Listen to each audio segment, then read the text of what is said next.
City Council workshop at the City of Lake Elmo, Tuesday, October 14th order. First on the agenda is paid family medical leave, PFML, for Administrative Service Coordinator, Ms. Doyle, presenting. Good evening. Mostly informational, and to just give the okay to just continue on the path we're doing now, and that will come for benefits to council next week. So a little bit of background. What is Minnesota paid leave? The options between private plan and state plan, and then some things that we're considering from the employer side. So originally, this is a state plan, originally passed in May of 2023. It sets up job protections for paid time to care for self, family, allow for new family bonding, safety leave related to domestic violence, sexual assault, or stalking, much like the federal FMLA plan. This is the Minnesota's paid leave. The family in this instant is a pretty wide net, and you can even designate, say, an elderly neighbor that doesn't have a main caregiver. You could be appointed their main caregiver and qualified. Program begins January 1st, 2026. Legislators set aside $670 million to fund this program, the startup. It will continue to be funded through employer premiums. We do have an option to have a private party rather than the state plan, but it has to be equally or more beneficial to the employee. We do need to notify employees and have signed acknowledgement that we showed them the benefits of this plan and their what's available to them. And we have to do that by December 1st of 2025. And we have to have that signed acknowledgement. My plan is to do this during our open enrollment meeting at the end of October. I will also be attending paid on-call firefighter training in November to hit all of our part-time firefighters, and then making sure that anybody that doesn't attend those two events has an opportunity to learn and sign that acknowledgement. So who's covered? Everybody.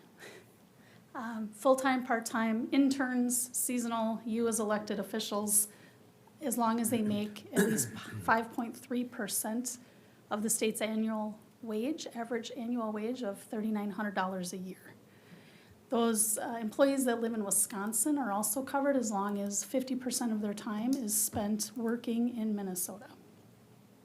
I'm not sure in reality how elected officials will qualify for this, seeing you're paid whether you're here or not, and you'd have to miss 7 events before you would qualify. So, but you are covered. So, what does it look like? You can have 1 to 12 weeks of time for medical leave for yourself, and 1 to 12 weeks for family, whether that's bonding leave for birth, adoption, or foster child, active duty for those that are being called up to active duty, caring for that family member, including anybody that you appoint, again, along as there's documentation to go with that, or that safety leave. If you have, let's say, as a pregnant female, you are on leave, on bed rest for 8 weeks, that would qualify under the medical leave. And then you would also get 12 weeks of bonding time after the child is born for a maximum of 20 weeks. Okay. The qualifying condition must last more than 7 days, and it has to be certified by a professional, and this is the same as the current family medical leave. Caveat for 2026, if you had a newborn in 2025, you will qualify, even if you had your 12 weeks of FMLA leave, you will qualify for another 12 weeks up until that baby turns 1 in 2026. So if you had a baby July 1st, you will qualify for 12 weeks of paid leave until June 30th. You can, it also qualifies for intermittent leave. So let's say you choose your bonding time Mondays and Tuesdays every week. That would qualify for intermittent leave. Little different than ESST, which is that temporary calling in, scheduling of doctor's appointments. This event has to last for more than 7 days. They'll get paid back to day one, but you have to be out at least 7 days. I'm so sorry. Can you say that one more time? So was that differentiating between ESST and and the PFML? Correct. So the ESST, that can be for less than 7 days. Correct. Where PFML, 7 days or greater, otherwise you have to use ESST or PTO or, Correct. okay. The application process.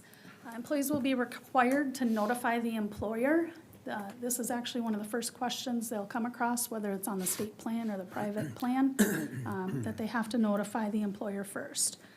They'll apply directly through the state or the third-party provider, much like our disability leave now. All necessary claim paperwork will also be handled with that provider. There will be communication between the state and the employer, or the third-party provider and the employer. Premiums. So the state plan premium for 2026 is 0.88% of the payroll wages, which is approximately $35,500 for the city of Lake Elmo. Employers can charge employees a portion of the premium back to them. It cannot be over 50% of that premium. So 0.44 paid by the city, 0.44 paid by the employees through a payroll tax. So that kind of brings the cost down to $17,750 for the city. If we choose to go over a 50-50 split, that benefit is now taxable on the employee.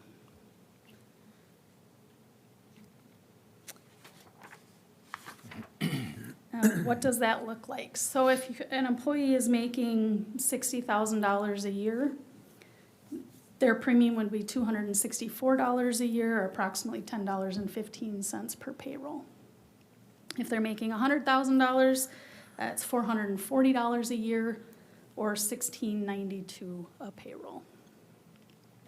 Talking with peers in other cities, majority of them are doing the 50-50 split.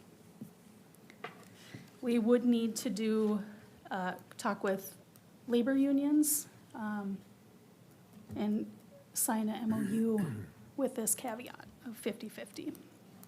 Just one quick question on that too. So the $440 per year, that would be the 50% paid by the city, and there'd be another $440 paid by the employee? Correct. Okay. If we go through a third-party provider, which we just got those proposals back, the most attractive one to us that is cheaper will pay the FICA tax on any medical leaves. The employer portion of that would also be covered. And I'll talk about that in just a little bit.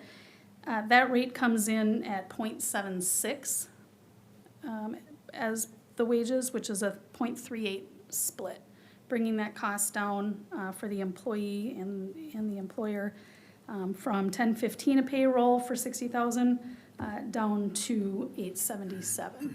Making $100,000, it brings that per pay period cost from $16.92 to $14.62. Again, these are very rough numbers, but. So what does the payment benefit look like?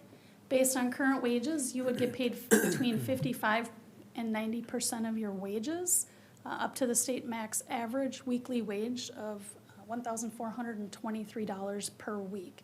It's approximately $74,000. What's that $74,000 on? That's the average weekly wage in the state. So all the payments are based on that average weekly wage.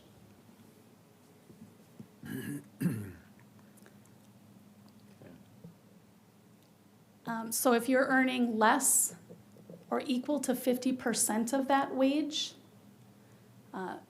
you will earn 90% of your income. So if you're making $35,000 a year, 90% of that would be about $605 a week. If you're earning at least 50% to 100% of that $74,000 in a year, you'll earn 66% of your wages. If you're making $55,000 a year, that would be approximately $869 a week. If you're exceeding that $74,000 a year, you will receive 55% of your income. So if you're making $90,000 a year, your weekly wage will be $1,279. No one will exceed that $1,423 max, which is approximately $104,000 a year is where you'll hit that $1,423. It is a taxable earning. If we do the state plan, the state will have the employee opt into either taking, I shouldn't say either, 5% for state and 10% for federal income tax on those. If we do a third-party provider, they will not take out state tax, but they will take out federal. Payment benefit and para. Minnesota paid leave dollars are not considered para-eligible earnings. So an employee would have to purchase their salary and service credits during that leave, which is the employer cost, or the employer portion, the employee contribution, plus any interest that would be earned. So the state plan and the private plan. The advantages of a private plan. The carrier experience with leaves. This third-party provider that we're looking at is an insurance company, much like your disability payments. They're used to these types of leaves in different states currently. The payment process will be most likely faster for employees. I'm not 100% confident in the state plan and how they're setting up questions I've asked and the responses. I worry that it will take a while for an employee to actually get any payment. Premium rate is locked with a private plan for up to 2 years. Some play the required FICA tax, which our option, that was the best option, would pay that FICA tax on behalf of the employer. So that's one more thing that the employer would not have to worry about. And the cheaper premiums. Disadvantages of a private plan. There is a $500 fee to opt out of the state plan. And we would have to have ancillary benefits with the provider. So short-term, long-term, some of those benefits that we currently have, we would switch providers. Turns out for us, it's not necessarily a disadvantage because between Minnesota paid leave and the premium differences for short-term, long-term dental, and life, we would be saving the city approximately $10,000. Could you explain, because that is where I'm trying to Yep. figure out how all these play together, and do other benefits change as a result now that we're gonna be offering PFML, and it's gonna be, it sounds like kind of covering similar things that maybe other benefits would. So you're saying that by implementing PFML with the state plan, we'd be able to modify other benefits, short-term disability, maybe that's the only one, modify other benefits that would produce savings ultimately for the city. So not modify them, but we would change who we're currently with and put them under the same provider, third-party provider. Okay, and by bundling them By together. bundling them, it's a rate savings. That's the Yes. savings. Okay, and Yes. maybe we'll get into it too, but do the other benefits get modified as a result? Is there, double coverage essentially? Right, so the only coverage that kind of doubles up would be that short-term disability. It is in our union contracts that we provide that short-term disability.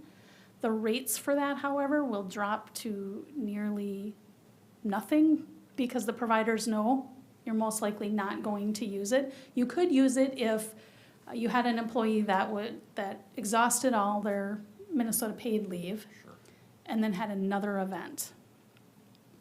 Because short-term disability pays 60% of a max of $1,400, it's less than what the state's gonna pay, so it's not gonna pay out. Okay. But even with keeping a modified short-term disability plan, we're still saving money in the long run. Currently, our short-term disability runs from 7 days until 160 days. Our long-term doesn't kick in until 180 days. So we have a 20-day gap of no income. Switching these plans, short-term would be from 7 days to 90 days, and our long-term would now kick in after 90 days. So that's also a benefit that there's not that gap. And long-term increases a little bit with that change, but it still balances out and we're still saving money. And the PFML would be 90 days as well.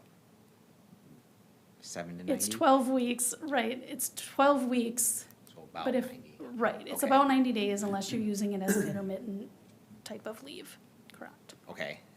And then I'm sorry, You're fine. just with the last slide, you mentioned that it would be taxed, state and federal.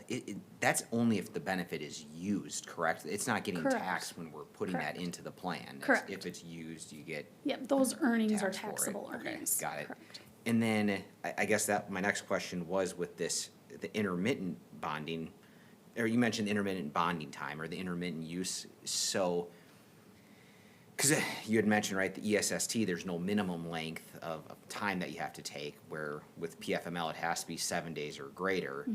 So with the intermittent time, I guess, how does that work? Is that you have to work with your employer to say, hey, I'm gonna be taking 21 days over the next 10 weeks Right. intermittently and have it planned out, or?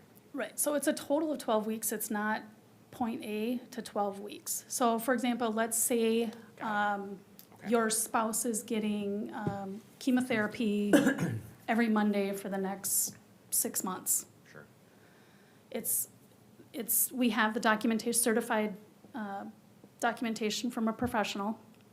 You have a schedule that you know, and it could switch, it could change, but you have a set schedule that you think you're going to abide by. So that could last 6 months, but you're only using 1 day a week. Again, you won't qualify until that 7th week. Okay. 7 days missed. And then it kicks in, but you still get paid back to that first day absent. Okay. It's coming together a little Yeah, bit. it's very confusing and they've changed a few things and so. That was helpful. That cleared up for me. Thank you. On your slide where you have the payment of benefit, I think your numbers are wrong. When you go to the 55,000 a year, that's about a little over 1,000 a week. And so it'd be more like 689 if you're getting 66% of that. That's about 1,000 a week. And for the 90,000, that's about 1,700 a week, so it'd be more like 800 something if you're getting 55%. I'd have to rerun the numbers, but I can check on those for you. I just, Yeah, I- there's a calculator actually on the state site. And actually, that's where I pulled these numbers from. So maybe their Yeah. calculator could be off. It just doesn't add up based yeah. on 66% of, like say 55,000, just a shade over 1,000 a week. And 66% would be, about 700 a week. Anyway, I just, I'll rerun, yeah, I'll definitely rerun those. Those are from the calculator on the state's website, so. But I appreciate you pointing that out and I will double check those. I didn't know if it was, if it meant there was a step, was like 90% of the, less than amount, and then 66% of the amount over. I didn't know how they calculated it. Okay, we can look at that later. Yeah. I was just confused by the numbers. Yep, I will definitely look at that, thank you.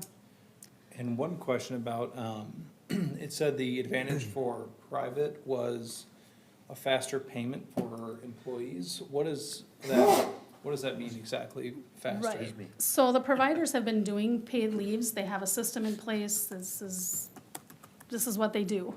The state plan is just implementing all of this.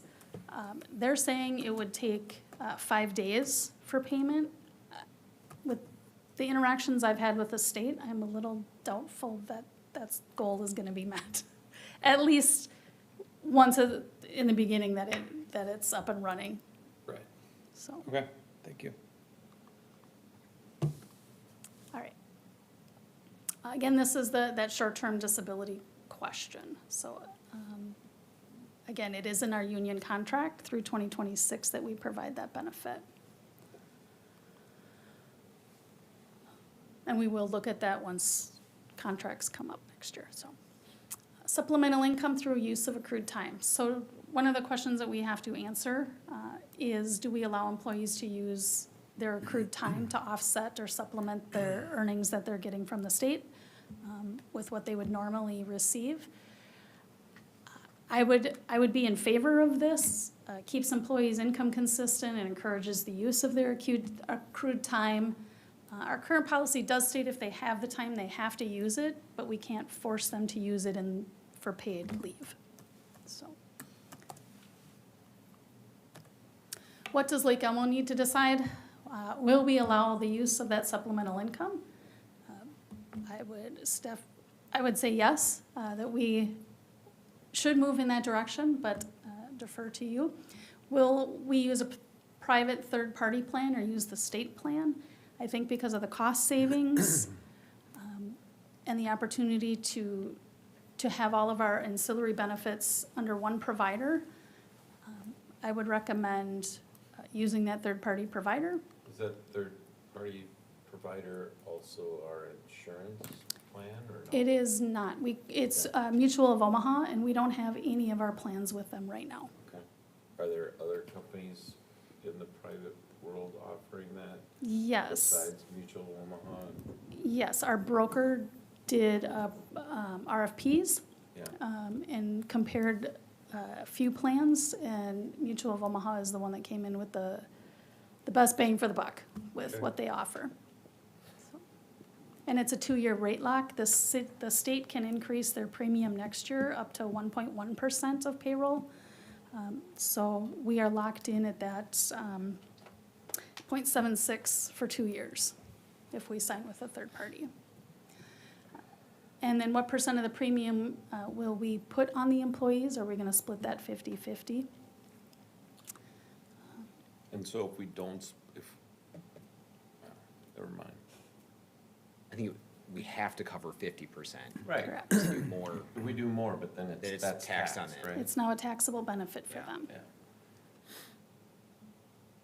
okay, so I do have a question still, and maybe you did answer this already, I just didn't quite catch it, but can the short-term disability benefits be stacked with the PFML to help make up the difference? So if the PFML is covering 66%, short-term disability cover the remainder?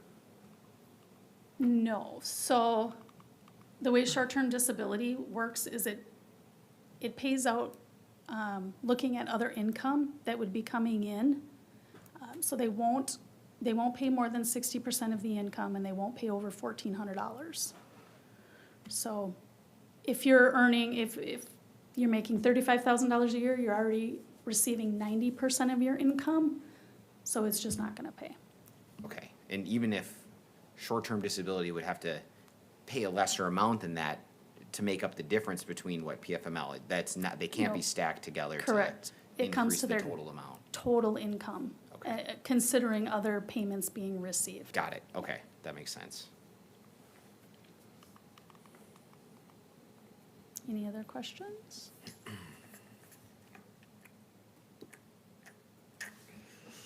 No, thank you for that update. I'm just making sure the plan to move forward with a third-party provider, saving the city money is the direction I should still continue. Do you mind just going back to the slide with those 3 questions? Yeah, So as I was looking through this, I think my thought is, I agree with the private third-party plan. I think for the reasons you stated, plus the decrease, I guess I didn't even see that. Maybe that was in the pack and I just missed it. I mean, that's a nice benefit that when we kind of revamp the whole benefit package, it's actually gonna be a savings to the city with more coverage really than what the employees were having before. So I agree that the private third-party plan seems to be best. I think the splitting at 50-50, again, I'm completely on board with that. The only one I'm a little up in the air with is allowing the use of supplemental income to compensate. My challenge here, like in an industry where somebody's like directly producing revenue, I absolutely think that this would not make sense to allow it to be used for supplemental. And in roles where maybe it's not directly revenue producing, I think it could make sense. So I'm a little bit up in the air on that one, so I guess I'm kind of looking to see what everyone else thinks on the supplemental income portion. I think I could go either way with this one, especially since we don't really have any roles that are, you know, your time is directly revenue producing, and, you know, in that situation, I'm really against it, but we don't really have any roles like that. Now, yes, we'd still have to, for the fire team, I mean, you know, someone's gonna have to make up that time, so the city's spending more money on additional staff during that time. So just trying to balance the cost to the city, well, you know, making sure we're still offering the right benefits. Yeah, I tend to agree to go with the third party, and then, the, 50/50's fine. I always look at vacation, comp time, somebody's banking some hours, they've worked some overtime. I mean, they put in the time, and really those are, what I consider benefits, and kind of leave the ownership up to, the management and the, employee on how to use those benefits, cause if you use the vacation or comp time for something that's sick or whatever, just to keep up with your pay, I don't have a problem with that, cause that's just something they won't be able to use later on, so they're making a decision on when to use that. And I know that in private companies that I've worked for, if they're doing something, they are allowed to use PTO to, you know, maybe they burn up all their PTO trying to make up that gap for a significant illness or something like that. So I don't really have a problem with the use of supplemental income from these other sources to make up that gap, if that's what they need to do. That's a decision they need to make for their, you know, their house or their home or their family, right? So I don't have a problem with that. I think letting them use a supplemental income is actually a benefit to the city. You know, one, the employee doesn't lose income, which doesn't put them in a difficult position, and they can focus on getting better, getting their loved one better. Number two, they have that vacation leave time coming anyway. So if they take it during this leave, it won't be available when they come back. We'll have them on the job more of their time. If we don't allow them to use it, they're gone for this 12 weeks or 20 weeks or whatever it takes. Then they come back and they still have all their vacation and paid leave, and they've suffered an economic loss. So I think the employee could decide, you know, in their own mind, first, I don't want to lose the income. I need the money to make my house payment, pay my kids' college tuition, or whatever it might be. And secondly, we benefit because when they do come back, we have them on the job more frequently. Right. And I think normally I would, I agree. I think the part that I have a hard time with is the state is kind of stepping in here and saying, you're going to get this benefit, right? And it's going to be paid, versus if we didn't have these additional benefits that we are having to offer, then yes, absolutely, it makes sense for them to use their PTO in these situations. Well, under the Family Medical Leave Act, Federal Act, you can make employees take their supplemental, their leave, paid time off, vacation, whatever, during that period until it's exhausted. That's the federal side of it. Sure. So let's say my primary concern is you have an employee who has some major illness or problem, and now they're in a situation where they can't survive financially because we're not allowing to fill that gap. That's my primary piece. The flip side benefit that they'll be on the job more frequently once they return is just a benefit we get for Okay. allowing them the benefit of not losing income. Sure. Yeah, I agree. That's, makes sense. Of course, I said it. Oh, boy. Well, you, Councilmember Cragness, any input? You know, I second a lot of what you guys are saying here. I completely agree that you should be able to use that supplemental income. I think using the third party for, along with that, or use the private third party and the percentage being split 50-50, I think the staff recommendation here, I'm in line with, so. Good enough for you? Good enough for me. All right. Sounds good. Thank you. Thank you. Next on the agenda is the Old City Hall Facility Review by Community Development Director Stopa. All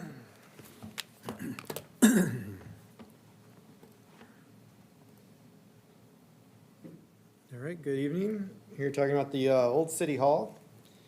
And just the background on it, it's was built in 1986 and it's a little bit over 2,800 square feet on a 1.5 acre site. It's a single-story wood frame building with a shingle roof.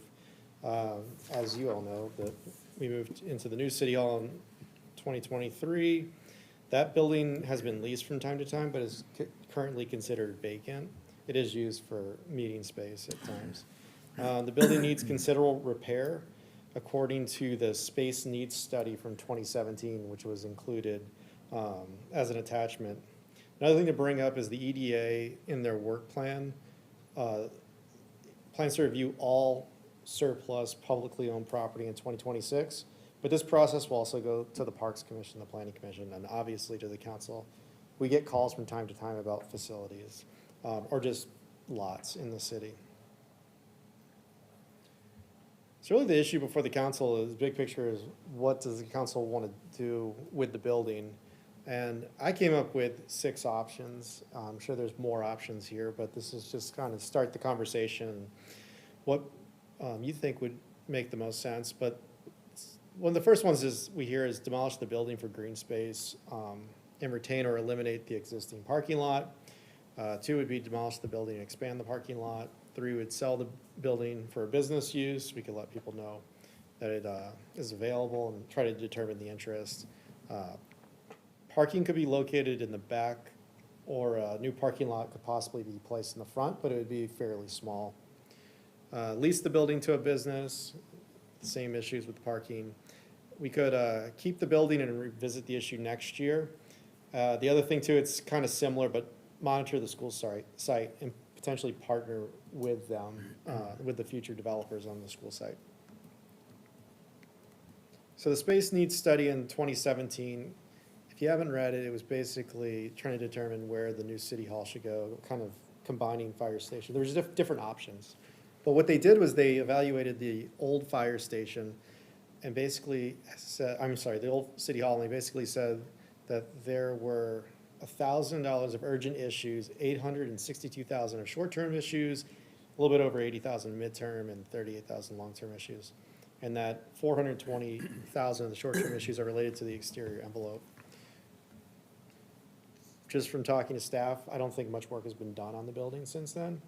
So one thing, if it's gonna be retained, we should probably get new numbers and just figure out exactly what needs to be repaired. But this was from 2017, so it's not that old. Something to bring up too is just the yearly maintenance costs, just of the electric gas bill. Just real basic costs. It's right under $2,000 a year since it's no longer fully occupied. And the insurance though has gone up to just under $7,000. Talking to staff, the insurance cost went up because it's considered vacant and it is a higher risk for vacant property. So what I'm gonna do here is just give you staff comments. I sent this out because I know fire is and Public Works had looked at this in the past, so we wanted to just get everybody's input. So demolish the building for green space and retain or eliminate the existing parking lot is a good option as it accommodates parking for certain events. The green space could be used for events or stormwater ponding if our current ponds are failing. I would strongly support option 2, demolish the building, expand the parking. An additional 30-plus parking stalls would improve City Hall's ability to host meetings, conferences, elections, alternative parking location during snow removal, public parking during events in the area near Kokoro, National Night Out, tree lighting, 4th of July parade, the 101 anniversary celebration. Existing parking, or the existing asphalt on the old City Hall parking lot is failing and it needs significant patching Somebody every just spring. slapped it. I didn't catch that one. Somebody just slapped in 101 Yeah. anniversary They celebration. must have liked it. The 101? The 101. Yeah. These are quotes from staff. I would advocate for option 2, demolish the building and expand parking for the same reasons stated above, but with a single access into the lot across from the current lot entrance. And we'll talk about that more later on about the access issues. I'd like to get back to the original site plan without the access and cut out to the current parking lot. The amount of upcoming maintenance to that building and internal systems will be costly. Option 2 allows parking, although it is relatively far from where village events would be held, but it could be useful for City Hall events. I think there are ponding requirements for a larger parking lot versus what we could do in option 1. So that also came up with Valley Branch requirements and impervious surface. A sale option may be problematic once you begin to look at potential layouts, current or future. The city has several important encroachments onto the property that would need to be addressed in detail and preserved as part of any sale. These encroachments may also place restrictions on the full use of the property. There is an attachment, the exhibit was in the packet. City Hall driveway encroachments along the northern property line, water main and sanitary sewer easements along the southeast property line, and stormwater management for the commercial area, including City Hall along the west property line. Selling the building for business use could conflict with fire, police access if the parking lot is not relocated and there is high traffic. It's zoned public facilities institutional, so the uses are very limited unless we change zoning and future land use. But based on how the last RFP went, this could be a great option. New access from Laverne does not appear to meet access spacing requirements, so developing the site independently together with all the site restrictions above may not be feasible. However, if the school and Fury Motors redevelop, the site could potentially fit into and be useful as part of the larger redevelopment project, accessing the larger site redevelopment internally, so not using our access that currently exists. Just going through the options one more time and kind of looking at the pros and cons of each, and if you have any questions or comments, chime in. But demolish the building for green space, retain or eliminate the existing parking lot. Pros that we're considering are just provides more green space. It's a one-time cost to demolish. It allows the city to wait while incurring minor costs. Could be used for stormwater ponding if current ponds fail. Cons, doesn't provide additional parking. There is a cost to demolish, and it reduces the site value, the value to the structure, and there's no additional taxes earned. Option 2 would be to demolish it and then expand the parking. One-time cost to demolish provides more parking, allows access away from the restricted emergency vehicle entrance. And then the cons, cost to demolish and to construct the parking lot. It wouldn't increase the site value, no additional taxes, and it could have stormwater requirements that were not considered at this moment. We don't really know the impact that could have with Valley Branch.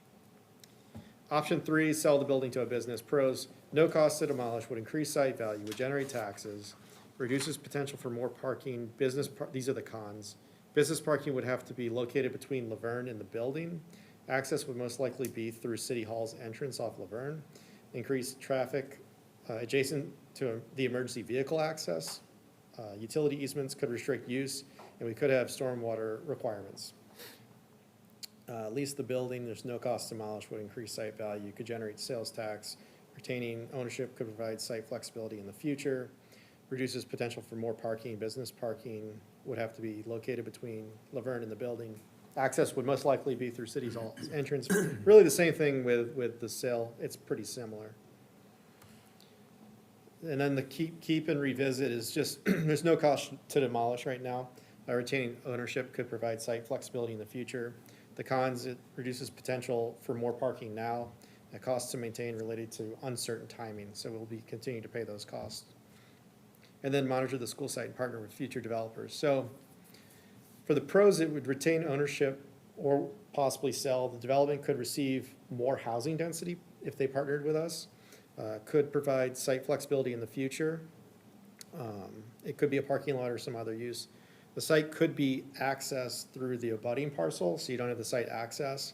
The city would receive funds potentially to develop the site if we work with a developer. And the adjacent parcel value should increase because of the increased density. So the cons would be uncertain timing and use. The new owner may not want to partner with the city, and we may not, they may not need a housing density increase depending on what their project is. So those are some of the cons. And the really recommendation is just a discussion on what the council thinks they want to do moving forward.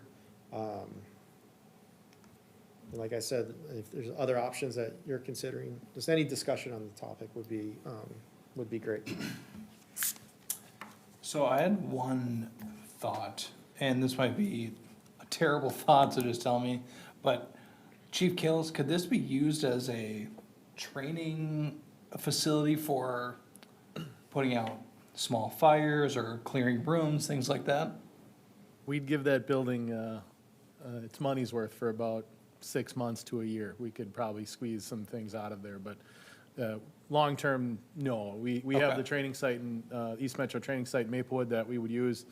We could go through a building like this for a short period of time, Sure. for maybe about a year and get some internal, external training on it, but not a whole lot, nothing that we would be able to sustain long-term. Okay, got it. Thank you. Perhaps we could save the demolition costs if it was a training fire. We'd, given its current location, I think we'd have a difficult time having that go on with our neighbors around here, but. That's true. Just a thought.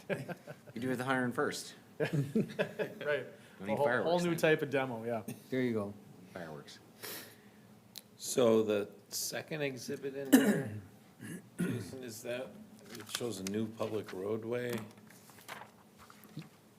There should be a GIS with utilities, and Yeah. then there's basically one, this one most likely wouldn't work with access spacing. Okay. This one is the one that comes in our access. Yeah, We'd have to that- create an easement and allow them to Yeah, come in. because that other parcel to the south of the old city hall is school district property, right? That is, and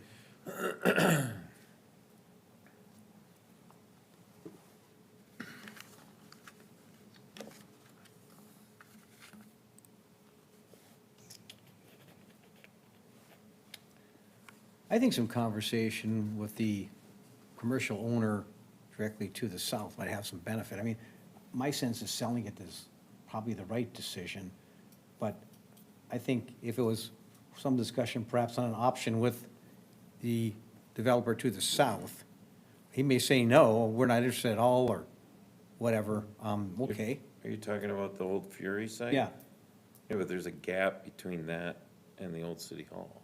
Is there a gap? I'm sorry, I there misunderstood is. that. So we could work with the school district and Yeah. whoever they bring in as their developer. I believe they plan to sell it, though. I don't think they're working on an RFP. I believe they're listing it and selling it. Yeah, it just, in some ways, as a standalone business sale, it's fairly restrictive, I don't disagree.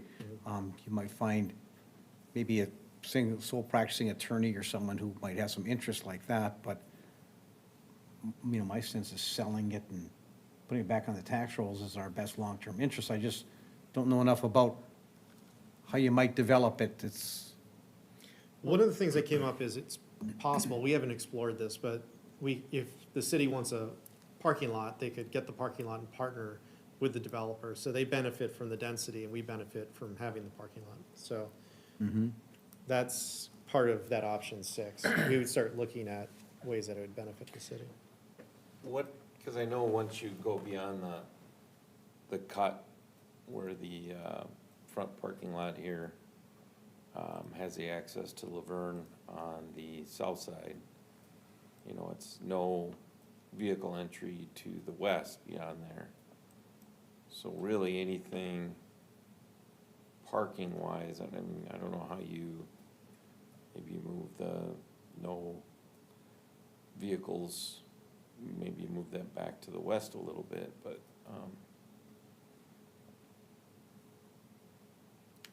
and create an access maybe, directly across from the south part of the city hall parking lot.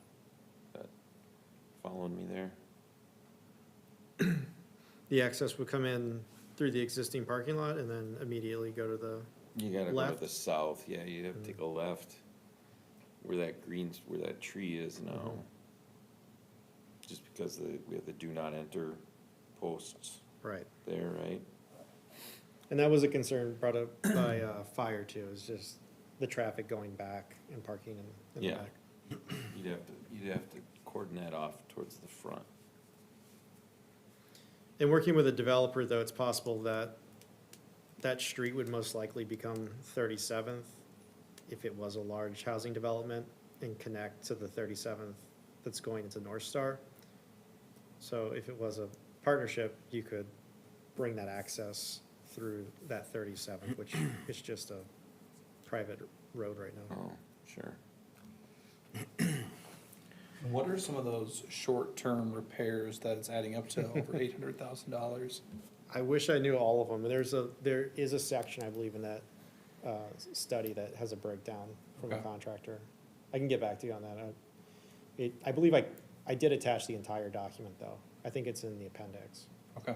Kind of a interesting fact, Susie sent me the article from when the building was built, and they built it for $150,000, which is just crazy to think that the cost to improve some of the exteriors that, but I guess just as, you know, obviously the staff was pretty heavily focused on option number 2 with demolishing it, and I guess I think I'm more in favor of not demolishing it, and I guess 4, 5, and 6 all seem like kind of the options I'd prefer.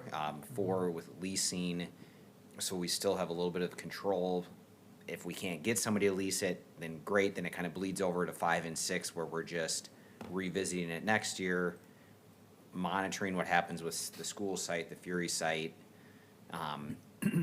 Because I think especially like as those develop, at that point, if we want to sell it, I think that, you know, whoever's looking, you know, if we do the RFP process again at that point, I think it would be a little bit more clear to whoever's purchasing what they could do with it there. I think the value of it would go up.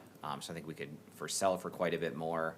And then in the meantime, with leasing it, you know, again, yeah, an attorney or some kind of quieter use there, I think could be a great way to keep a pretty historic building that was built by the residents and kind of leave the options on the table for us over the next couple of years as we see that area develop. Yeah, I agree. I think I'm leaning more towards option 6 because I'd like to just hold on and see what happens with that school site and the Fury site, just to see, you know, what pops up and give us that flexibility of having a 1.5 acre lot. But that is just my opinion right now of option 6. I mean, unless I'm missing something too with, you know, with clearing the space for the parking, I mean, is it that essential that we get that space cleared for parking, for how the building's been used? What So the we had that fires? event recently. There were multiple groups here. I don't recall what the It might have even just been last week. Yeah, parking is an issue here. Just myself, if we host any sort of additional cities that come in, we have an issue with parking. You know, we'll have staff move their vehicles into that lot, or, but we still have issues with it. Fire chief probably can speak, he probably has more events where parking's an issue, but you're right, with us allowing the use of the community room here or in the old city hall, at any moment, council meeting night, you know, parking's gonna be a challenge, and then, as you know, the streets are marked no parking, so limited options, but do you have any more comments about parking? Yeah, I mean, it's kind of, it's our last hope for any future parking expansion around here, you know? We control the parcel, so that's obviously in our best interest to always kind of control that parcel as long as we can.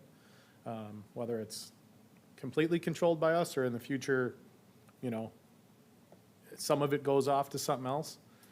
I mean, I've got emails back in April of 2022 with the project team where the old City Hall was never meant to be kept. It was kind of it really was kind of a last minute thing to say, let's keep it. I mean, I remember, you know, trading some emails just on what kind of curb we were gonna do because the curb line was just gonna go across and completely wall off the parking lot because old City Hall was gonna be demoed once this building got open. And it was real last minute that it was kept. It creates some challenges for us back there with our fire truck and sheriff's department movement coming off the south side of the building. We don't have a lot of room there. And allowing that access into the current parking lot there creates challenges for us, especially when we are hosting bigger groups in that building. They're going in there and then they're overflow parking into the staff space, and just our day-to-day shift movement out of there, you know, does create some challenges, so. And what's the best case scenario for how many spaces we could get in that space? We haven't run the numbers yet, but I guess one of the challenges would be the impervious surface and Valley Branch and everything. That's come up. We don't know if we can max out the site, but it's a considerable amount of parking if you maxed out 1.5 acres. Yeah, okay. And then that image on page 8, that red box just west of Laverne, that's showing where potentially additional parking could be added if we kept the building? Or, yeah, maybe. Then there's one above that. I think you referring to this drawing, I think the drawing was to show the access. Well, and then I guess the think that- one on the next page, but, Yeah, there's one with like a squiggly line. where it's like, without- looks like it's gotten rid of I the, think it was to demo that because it's in poor condition. I think And the then- idea there is it could also, it could be like a ponding area if that's required to. in the, in, That circle, like the squiggly area or the circle. that could be the pond. Yeah. Because I mean, I guess, could that be an alternative then if we did decide that lease the building, use the funds that would have been used to demolish it to instead create a parking area in the front of the old city hall, between Laverne and the old city hall, you know, to create additional parking spaces for whoever would lease it. You know, potentially it could be, you know, with the lease agreement, spaces for the city hall as well. If we didn't have to pond, then you could keep the parking behind specifically for fire, Washington County Sheriff use, or, you know, city event use. I guess, I don't know if maybe that's when I saw that image, that's kind of what I thought was trying to be depicted there, but maybe that's not. I mean, that is a possibility if there is access going to the current site, then there could be parking in the front potentially. It's not gonna be many spaces, but if you wanted to retain the parking in the back, you could remove it. What's the ideal amount of additional spaces that we're looking for? I mean, I don't have that number. I know the last meeting, there was another meeting in the community center, and I believe there were people in the old city hall, and it was maxed out completely. I think there was maybe a couple openings in the back, but I don't think people park there because it's a Right. restricted area. So I don't have the number on what we would be looking for, but. Okay. Yeah. Mayor, do you recall why, because like what Chief was saying there, how it was intended to be demolished after completing the new city hall, and then it sounds like kind of last minute was pulled, I mean, was there, There was never a discussion that came to council about that. okay, it was just kind of in the plans as the new city hall was being developed. I think it was just kind of a late administrative decision Yeah. to keep it, because I don't think there weren't a lot of wasn't a lot of concern on what was gonna happen next. We kind of crossed that hurdle quick and just kind of moved on from it. And we'll kind of pick that topic back up down the road. Okay. I just get the feeling that there's no answer that just like says, ta-da, this is it, this is what you do, right? Cause I get the point of maybe keeping it for maybe some sort of future development. I get the parking issue.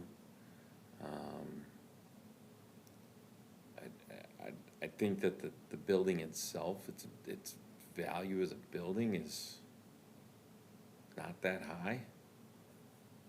Just having been in that building for quite a while. I don't know if you guys, I've never been in there. yeah, so, Been in there. you've been in there, yeah, it just, it was never meant to be able to, the design was so that it would not be easy to, increase space in City Hall. So, architecturally, so, just reading through some of the report on what's needed, you know, it's the electrical, it's air exchanger, it's ventilation, it's power, it's just all the things that you kind of need to do to make a space that's, I mean, the bones are probably just fine. It's the windows and the roof and Siding, yeah, it's all that stuff that's probably, is it $800,000? I have no idea, but it's not a cheap fix.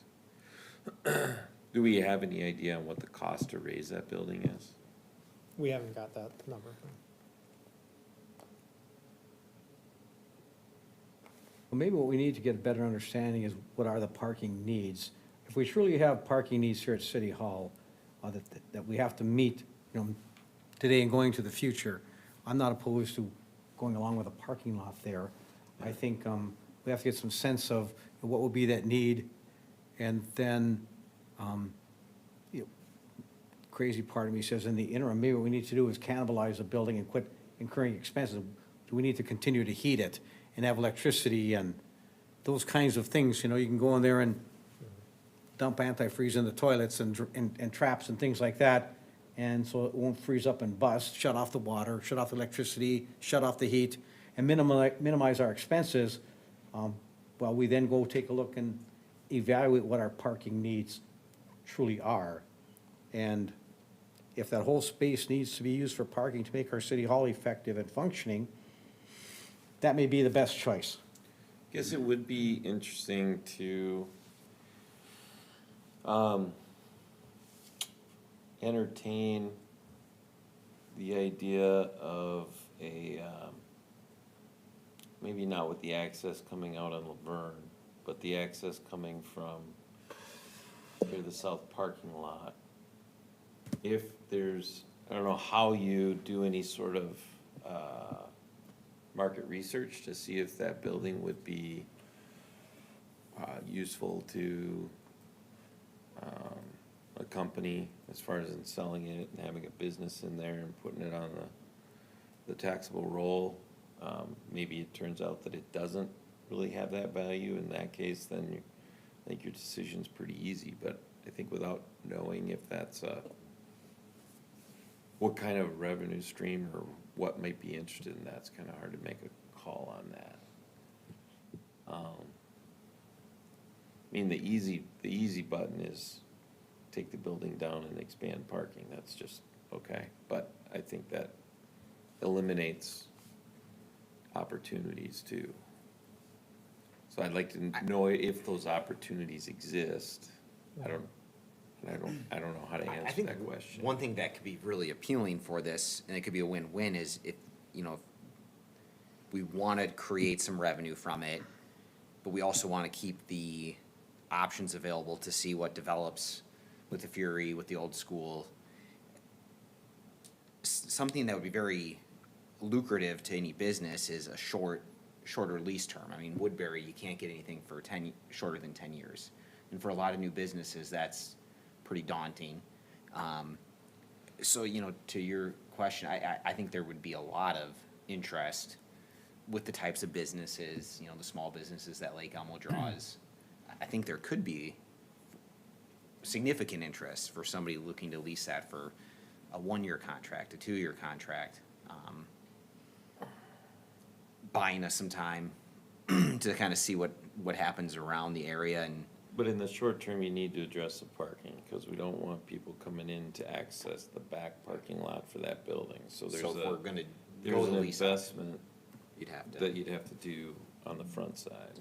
And The also question I would something, have is, given its current condition, is it in fact leasable? Right, yeah. Yeah, that's a great question, is I mean- how much would have to be put in to make it leasable? What kind of terms do you have? How much improvements is the tenant doing? I think as far as additional parking for events and things like that, it's a little bit of a stretch. It seems like it's a little far from, for people who, I mean, certainly some people will go park there and walk across 14, but, I don't think it's as high as, I guess just thought here, I mean, too, if we did create the smaller portion of the parking lot with maybe the access actually from the entrance into the city hall, I mean, what's keeping us from then in the future, if we say, yep, you know what, this building does need to be demolished, you just expand it further Right. into, you know, what's drawn above. you could, yep, that's exactly what I was So thinking. it's not really a lost cost either, if we just No.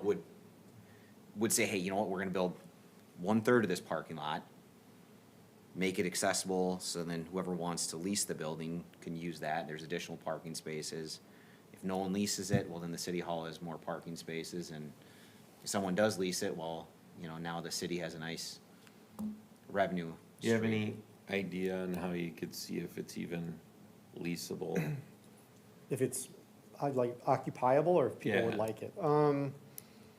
I think we probably want to get a contractor out, and John, you know, our building Yeah, yeah. official, we can look at it. I So- think for just if people want, you know, putting out an expression of interest, not an RFP, but just letting people know to come contact us. Yeah. And could be flexible, just to see if there's any interest. So it'd be nice to know if that's possible, and it would also be nice to know what the potential cost for parking lot on that front side would be, and maybe what all that entails, you know, with where do we gotta take the water drainage, and what's that gonna include? Cause there's like a little wet area in between the school district. Cause there's that little bridge by that parking lot, there's a little ditch or something there, right? On the map, you can see it too. It's Yeah. low too. So Yeah. you probably have 20 to 30 feet where you wouldn't want to place the parking on Right. that. Right. So I think some of that information would be good to have before really coming up with an answer. Maybe we could start by having John Taylor take a look at it and tell us, is it habitable the way it stands right now? Because if it has a lot of code violations and you couldn't get a CO to occupy it, then, you know, I think that makes one decision for us, because we Yeah. probably don't want to spend a couple $100,000 to bring it up to habitability, you know what I mean? Didn't have a little, yeah. And then that maybe tells us what our other option is now. Is it, do we take it down and develop it, or do we make a parking lot there? Maybe Yeah. there's some combination where it's a smaller type, commercials thing, and there's shared parking between the commercial, you know, Maybe. if it's an accountant's office and it's 2 accountants in there, you know, they wouldn't need much parking. Yeah, I just think we need some more information. I mean, the same, I think, with the ponding as well, right? I mean, I hate to knock the whole thing down, and we'd have to pond half of it, and we don't really get that much parking out of it anyways. Yeah. So I think, yeah, more information. Would you be interested in hearing from potential businesses if they'd be willing to put in X amount into the property, and that way the city's not putting it, and if it does For like a sell, purchase?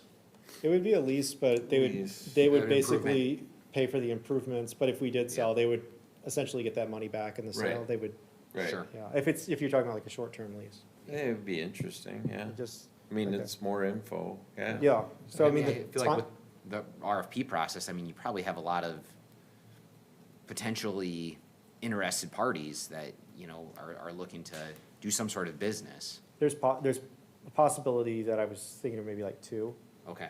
that seem to have would be profitable enough that they could invest, so. Sure. Right.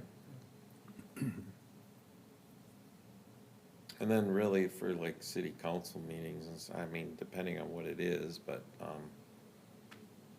know, maybe that, some agreement with, Yeah. if we put in the parking lot, that we can share that space during evening hours or something like, I don't know. All that can, the detail stuff, but, yeah. Okay. Our code, you know, would dictate how many parking spaces each business type activity would need. And so it could be, as I said, a combination where it's a business activity, but it doesn't, not customer focused, and that a lot of people are coming and going. And maybe there's a combination that works, gets us everything we want. It could be like Christmas. Could be, There's also a possibility that they may want to demo a portion of it, so it reduce the size of the building, reduce the Yeah. parking needs, so. yeah. I'll just say, yes, hosting meetings during the day is very challenging. We have this beautiful building, big spaces where we can host, but parking is a problem even when we have staff move. And if we grow our staff ever, then, but we can get you more specific examples Yeah, too. did, Zignago sell that parcel over here? We think so. It was sold. It was sold? Do we know what, somebody's looking at putting Uh, something there? Talking to staff, it sounds like it's gonna be like a office. Office space, okay. Well, I know the cost of that was prohibitive, at least in my line of thinking, to put in parking. That was brought forward, and I was like, well, for that price, no, I don't think so. So, we do have a really, it's not a cheap piece of property Yeah. where it's located. It's a little problematic in its access and location by which it's surrounded, but, it's worth something, and even if we figure out that at the end of the day, it is parking, it's, you know, it is what it is, but Is there any reason we don't allow parking on Laverne Avenue in front of City Hall?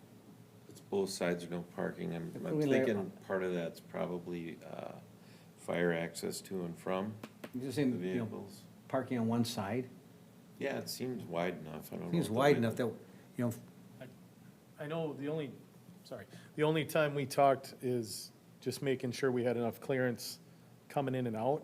I don't recall where we landed on why it's on one side or the other. I mean, for our open house, we applied for a permit to block the signs. I mean, Right, You wouldn't want it during school, pick up and drop off. right, I mean, right now with the school building, yeah, It's- but I mean, that's gonna go Think away it- next year. I think to relook at that when the school's not there is probably a good time to do that. I think Yeah, it was probably signed no parking because of the school. Cool. could have been. I mean, look, right in front of City Hall, I don't know how the school parking would affect that. No, it's The- not the- school parking, the it's pickup. the pickup in the afternoon. Pick up and drop off, Come over here at, what is it, 7:30 3 and o'clock 3:00. or it's- 7:30 in the morning, and the cars are around the corner. Oh, they're backed up. They're backed up. Okay, So gotcha. if you added parking on one side, You block the that street. narrows that and people Yep, can't gotcha. get by. Gotcha, Mayor. Yeah, I haven't been here those times, so. yeah, yeah, It's an experience. yeah. We've tried to work with the school district on kind of their flow and stuff, but it really has never gotten better. Not saying, you know, I think, and it really got worse, after COVID, when parents did all the dropping off and weren't really using the Okay. bus system and I stuff just, like that. thank you, I just wasn't aware of that, because I keep looking and saying, I wonder why you don't allow parking on one side. Yeah, so that's something we could look at when the new school's Yep. open, fall of '26. Or we could just, make it, our administrative staff's additional duties to direct traffic during busy times. I have had to do that during meetings when they're like, we don't have anywhere to park. I'm like, just find somewhere. I don't know. Yes, I have been out there. Okay. Okay, All right, thank you. thank you, Thanks, Jason. Jason. Thank you. All right. Item number 4 is open burning permits review. Chief Kalis. We don't have a formal presentation, just wanted to spend some time to have a discussion on our open burning ordinance and kind of give you an update where we're at and kind of where we came from since we updated the ordinance in April of 2022. Back then, there was a need to really clean up and streamline our open burning permit process and create a much smoother application application process for these open burning permits and create some checks and balances in there where we could do site visits, make sure we have the proper terminology and ordinance for revocation of these applications to control these open burnings. And open burning are basically larger fires, piled debris, piled brush. This isn't recreational fires. We're not talking about the backyard 3x3 bonfire. So that we don't have a permit for that. We're not asking for a permit for those types of fires. But just to kind of have a better discussion of where we're at for open burning. Open burning we see in the city in some of our agricultural areas where they're clearing fields and clearing old trees and down trees. They stockpile, a season's worth of material, apply for a permit. They want to burn in the wintertime, burn a large period pile. We see a lot of our HOAs do prairie restorations or burns for some of their open areas, and we see a lot of success with that. That's real important for those to be done to kind of eliminate wildfire hazards, things like that. We do a lot of open burning permits with Washington County and the Park Reserve to keep those risks down. So there's a lot of good with open burning, but what we've seen in the past few years is a handful of challenging calls as we've become more dense and more populated around some of our, as we lose some of our rural agricultural areas where we probably have some legacy burners and permit holders. We're getting some pushback from other residents due to smoke concerns, nuisance requests, or nuisance concerns about those fires and the conditions that are around them. The last one that kind of brought us to today and getting this in front of you, we had a request for one of the Prairie Sky townhomes. They had a permit to burn an old pile of debris that was on the site. And the way our current ordinance is written, we really couldn't deny it. They were completely code compliant when they made the application. It wasn't until they started burning, the wind conditions changed, started blowing smoke across 14. They wanted to add a lot of live debris, fresh cut debris to it, which created a smoke nuisance. So we revoked that permit, stopped the burning, and that kind of said, that's not the intent of what our open burning permit is for. But we're coming to you tonight to kind of get some more information and a little better direction. We've got some options. I'm going to have Assistant Chief Savoda kind of talk about what we've seen over the past few years as we've collected data, kind of talk about the current process, and then kind of our options for discussion or direction after that. Turn it over to you. Awesome. So I think it's important that we just kind of go back a little bit and talk about the process in general, just so you all have an understanding about what our community members go through when they try to get a permit or apply for a permit. So really we have three different types. We have the people who apply and comply. They come in, they get a permit, they pay for it. I go out, I do a site visit. We make sure that all the things that they're burning comply with the city ordinance. They're not doing anything that's prohibited. They get their permit, they have their fire, and we don't have any issues. So they apply and they comply. We have a handful of people that stop into City Hall, give me a phone call, send me an email that want to apply for a burn permit. Or they come and turn one in, and I go out and look, and they don't comply. So they have items in their pile that are prohibited. It's very clear on the city's ordinance website what they can and cannot have in there. It's very clear on our application process about what they can and cannot have, but they still turn them in anyway, thinking that they're gonna get their burn permit. And they're paying us, and we're not refunding that in that situation. So they apply, and then they're denied. And then the third one, and this is where we start to have a lot of the issues come in, is people who don't apply whether they know they need a permit or not, they just choose not to do it. Or those who don't comply with the rules that we've set forth even after we've gone out and done a site visit. For example, in a really accelerated case, we had a person who applied for a burn permit. They were granted that burn permit, and then they hired somebody to come and do the burning for them, who lit 10 large brush piles on the property on fire at the same time, which was not the plan at all. Triggered a massive fire response, and that person caused a lot of problems for the city. I think Mayor's nodding his head. I think he remembers that individual.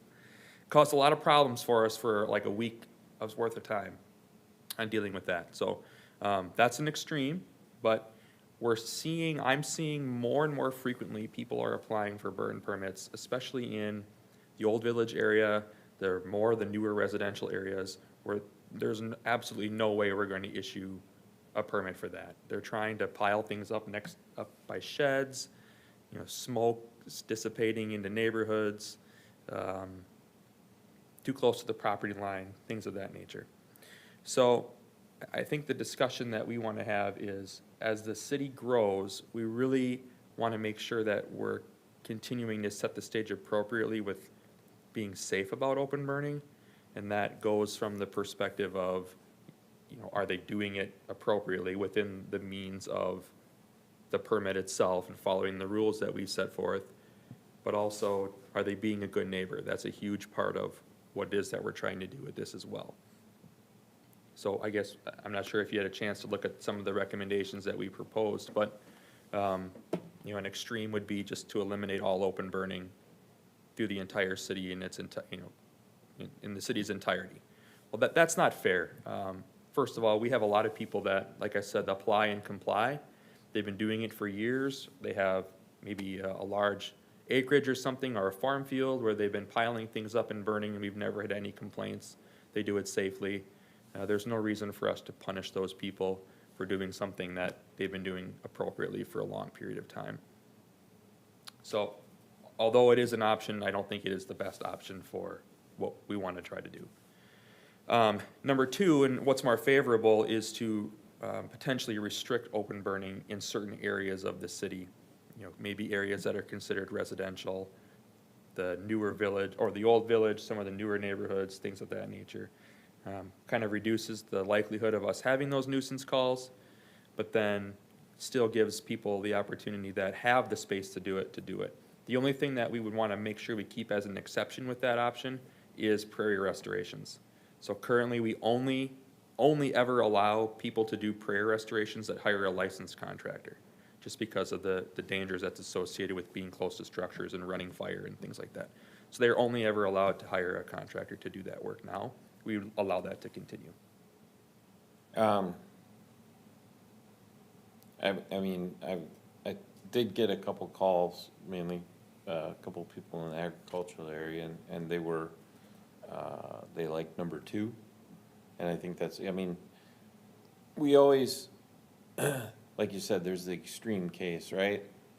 And I don't think we want a knee-jerk reaction as to a couple bad actors out there that create a problem for others that are doing the right thing, right? Right. So I'm in favor of number two, to restrict it like rural residential agricultural, those people that, they do have brush and they're doing a cleanup, or they got a bunch of buckthorn they're taking care of, right? Yep. They wanna get rid of it. I think that's fine, and, having a licensed, prairie restoration company do that, they're licensed, bonded, all that stuff, they know Right. what they're doing. And I think the prairie restoration is almost kind of part two. Yeah, That needs to happen anywhere there's a prairie. We Yeah. don't want to restrict that just based on residential zoning. That has to happen throughout Right. our community. We just want to make sure that it's being done by a contractor. are there any penalties, or when, let's say you go out and you do a check and they've got things in their pile that aren't supposed to be in there, they do it anyway? Yeah. Is there a fine associated with that, or? If we're able to catch them, if we're able to go out and do a site inspection and we see that they've got a mattress or a furniture or whatever in there, we're gonna say, before this goes, you have to pull this out. Yeah. We can't guarantee later on that it doesn't come back. We were just chasing 3 mattress fires the other day with black smoke as they were sitting in the backyard burning stuff. So we do our best in that moment to not allow it or prohibit it until it gets removed from the pile. If the fire is going on and we see that other debris is being burnt, we'll have the sheriff's department cite them and then let it go through the Washington County Sure. court process for, fines and through the citation process at that point. Yeah, I mean, I think there's a right way to do it, and, at least a couple people that called me, I believe that they're, they act in good faith and they do the right thing, and so that would be my preference, is, the suggestion for number 2. And kind of what we were also thinking too, it's not in the report, but when any change is made, and again, we're not in an absolute hurry to do this, we don't have to, there's no set deadline. We would want to kind of sunset this or set this ordinance change to happen. And if we moved and said, we'll come to you in a couple months with an updated ordinance, I wouldn't ask to have this take effect until like January of '27. I want to give those full people a full year's worth of time or a full season's worth of time of understanding that something they've been doing for years is going to change. We have plenty of properties, like you said, that abide by the code and follow along and build a burn pile for 8 months out of the year, planning for the February burn. Okay. So we want to give those people some time, and we've got to take the time to get out and educate folks and put it in newsletters and get it out in front of people as well. No matter what we do, no matter what we have in place now, it's an education piece. We've got to work hard to keep educating people on the rights and the wrongs. And regardless of what we have on the books, people are they're gonna burn things. That's kind of unavoidable if they're compliant or not, but we'll give our best effort. Sounds reasonable and well thought out. With option 2, Others? so with option 2 are the kind of individuals you're saying that, have done this for years, done it the right way. With option 2, they would be no longer able to. No, option 2, if they're in an agricultural area or a rural residential area, more than likely, if they've been compliant, they'll continue to stay Got compliant. it. They'll So be most of able these cases that you're kind of to thinking apply about for the permit. the people that It's- have done it. We're probably going to eliminate, a handful of what we would consider legacy permit holders, just based on their proximity to other homes, whether they're thrilled that those homes are there or not. But that's kind of I would say in order to keep it for the majority, we're going to have to, take it away from, a small group. And then for those individuals, it's, you gotta haul this away. And that's, a lot of the burning we do is just simply out of convenience. They just don't want to take that trip to the yard waste site. And, we're not, the big piles where you're like, we get it, it's, truly this has just kind of turned into, really a convenience thing. It's nice to just be able to burn and not take the time to haul it away when, really, we're still, we're on that buffer of rural, residential, open space, not open space. We go a couple miles to the west, there's no way that, open burning isn't a thing, Is it a time of certain seasonality to this too? I mean, is it, the times of the spring and the fall? Right now yard with cleanups going on, elevated or- fire risks, I mean, anytime we issue a permit, we're monitoring the DNR website. If the DNR, changes fire conditions, we don't allow activations of permits. We put restrictions on when they can be done. Winter's a great time, and a lot of our legacy burners do that, in that, wait for that February burn, so we get a good snow cover, and they're ready for it. That's what I mean. There's, But you're not getting all the permit requests essentially in fall and spring during cleanup time. most of them, most are fall and spring. Yeah, I mean, that's when we get the most of them. And I don't know, I mean, I know there's certain cities that look at doing some of the waste pickup, around those heavy I think that's the spring, fall, if the fall time of year especially.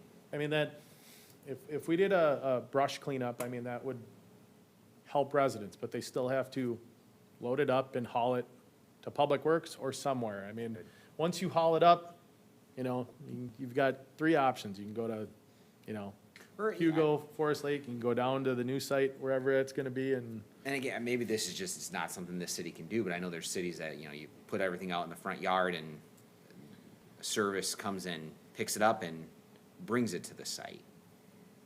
Yeah, there are brush cleanup companies that would could totally do that work, yeah. And so maybe, I don't know, I guess if that's maybe something that, you know, hey, if we're gonna take it away, and maybe that's too how much of a I don't wanna lift. speak for Public Works and what that would take for staff and time, but I can only imagine. Or if it sounds like, you know, potentially if it can be contracted out. I think the big piece to this is just the convenience of the resident, and it's just a lot easier to burn stuff sometimes. Yeah. I'm on board with 2. I'm on board with 2. Same here. Yeah, I same. think 2 sounds good. All right. We'll come back in the future with kind of an updated ordinance around what we talk about with option 2, and we'll come back to you at a later date. All right. Thank you. Thank you. Thank you. Well, as far as future agenda, I think next week we have last council meeting of the month. We have a few things that are on the regular agenda. We'll be going through street and utility public improvement hearing. We'll talk about some solar at the landfill site. High Point Crossing is coming back with a comprehensive plan amendment. And the Limerick Village EAW is coming in, so.